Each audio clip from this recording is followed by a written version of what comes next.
বাংলাদেশের ভবিষ্যৎ কেমন হবে তা নির্ধারণ করার সুযোগ এসেছে দীর্ঘ 17 বছর পর। নতুন বাংলাদেশ বিনির্মাণ স্বপ্নের বাস্তবায়ন কঠিন, তবে অসম্ভব নয়। যুগ যুগ ধরে চলে আসা বিভাজনের রাজনীতি নয়, প্রতিটি নাগরিকের জন্য জনকল্যাণমুখী রাষ্ট্র প্রতিষ্ঠা, নতুন সামাজিক, রাজনৈতিক ও জিওপলিটিক্যাল বন্দোবস্তের বাস্তবায়ন জরুরি। এই লড়াই সহজ নয়, তবে মতিউর রহমান, তারামন বিবি, নূর হোসেন, ফেলানী, আবরার ফাহাদ, আবু সাইদ ও মুগ্ধদের আত্মত্যাগের প্রেরণা নিয়ে আমি এই পুনর্গঠন ও বিনির্মাণের লড়াই চালিয়ে যেতে চাই।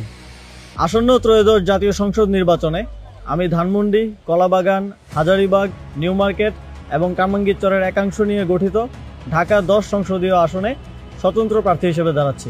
বড় কোনো রাজনৈতিক দলের পৃষ্ঠপোষকতা, অসংখ্য নিবেদিত কর্মী, প্রচলিত ব্যবস্থায় প্রয়োজনীয় অর্থ কোনোটাই আমার নেই। আপনাদের সহযোগিতা, সমর্থনই আমার একমাত্র অবলম্বন এবং আমার দায়বদ্ধতাও থাকবে শুধুমাত্র আপনাদের প্রতি। আমি শুধু সংসদ সদস্য পদপ্রার্থী নই, গণভোটেরও প্রার্থী।